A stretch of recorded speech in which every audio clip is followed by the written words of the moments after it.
Salut, bienvenue sur votre plateforme. Ici, c'est votre humble serviteur, l'homme le plus noir de la terre maintenant.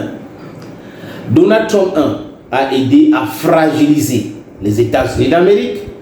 Il a aidé à pousser pour le déclin des États-Unis d'Amérique, l'Empire américain, avec sa guerre stupide qu'il a lancée contre l'Iran. Et sur la base de mensonges, de manipulations de la part des lobbies de l'entité. Les amis, je n'arrive pas à prononcer le nom de ce pays-là aujourd'hui parce que ils sont forts. Des lobbies et tout ça, ils sont forts. Dans le monde, sur ce réseau-là, dès que vous dites quelque chose qui apparaît comme vérité, et si vous êtes au sud global, ben on va venir vous dire que c'est la haine. Donc, prononcer le nom du premier ministre de l'entité, c'est la haine. Parler des crimes de l'entité, c'est la haine. Parler du nombre de morts en Palestine, c'est la haine. Parler des crimes contre l'humanité, c'est la haine. Parler des mandats d'arrêt contre quelqu'un, c'est la haine. Surtout contre ces messieurs-là. Mais il ira en prison.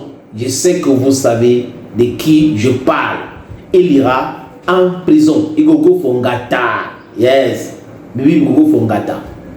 Le chef de la diplomatie iranienne, après Islamabad au Pakistan, il est allé à l'Oman, après il a visité l'Arabie Saoudite et il est allé en Russie où il a rencontré le président russe à Saint-Pétersbourg.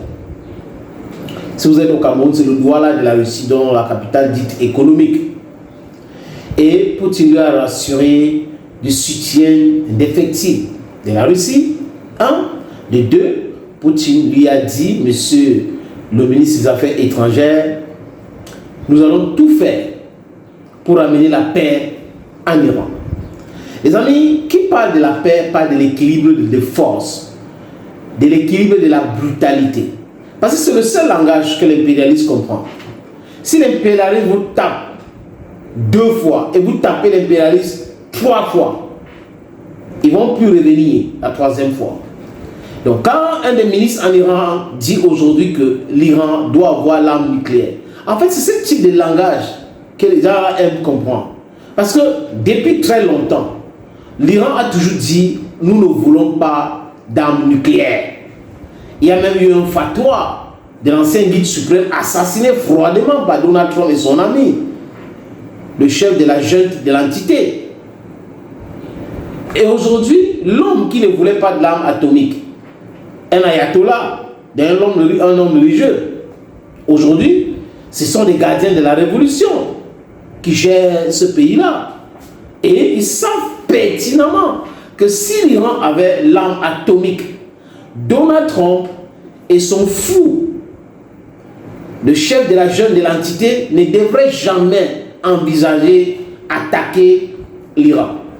En fait, l'attaque contre l'Iran, c'est pourquoi? Regardez bien l'entité. Depuis sa création en 1748, l'entité a toujours agressé ses voisins. La guerre des 6 jours dans les années 60, c'était une guerre préemptive. Donc, l'agression de l'entité contre ses voisins. Mais quand vous écoutez les historiens de l'entité ou certains qui sont des malhonnêtes, intellectuellement malhonnêtes, ils vont dire que non, on nous avait attaqué. Personne ne les a attaqués, c'est eux qui ont attaqué les autres dans ce qu'on appelle la guerre préemptive. Et pour ceux qui suivent cette histoire, vous allez comprendre que le roi Hassan II du Maroc avait joué un rôle et il avait permis à ce que le renseignement israélien prenne certaines informations utiles et importantes de la rencontre des pays arabes à cette époque-là. Bon, bref, nous allons revenir sur cette actualité, les amis, ou sur cette information, parce que c'est aussi bien de comprendre l'histoire. L'entité se dit, on contrôle tout. On peut bombarder le Liban quand on veut. On peut bombarder la Syrie quand on veut. On peut bombarder l'Irak depuis le départ de Saddam Hussein comme on veut. L'Arabie Saoudite, ils ne peuvent pas nous tenir tête. Le Yémen, on peut bombarder quand on veut. On peut aller attaquer le Qatar, Doha, un pays qui est ami avec eux. On peut aller là-bas comme on veut. Mais il y a un pays au Moyen-Orient qui lui tient tête. C'est l'Iran. Et tant qu'on ne va pas mettre l'Iran à genoux, on ne sera pas satisfait.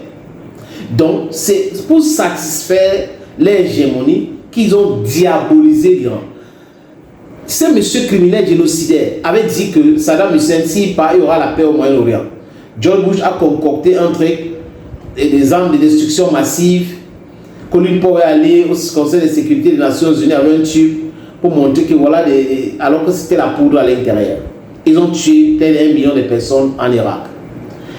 Ils ont fait exactement la même chose en Syrie pour donner le pouvoir à un terreau.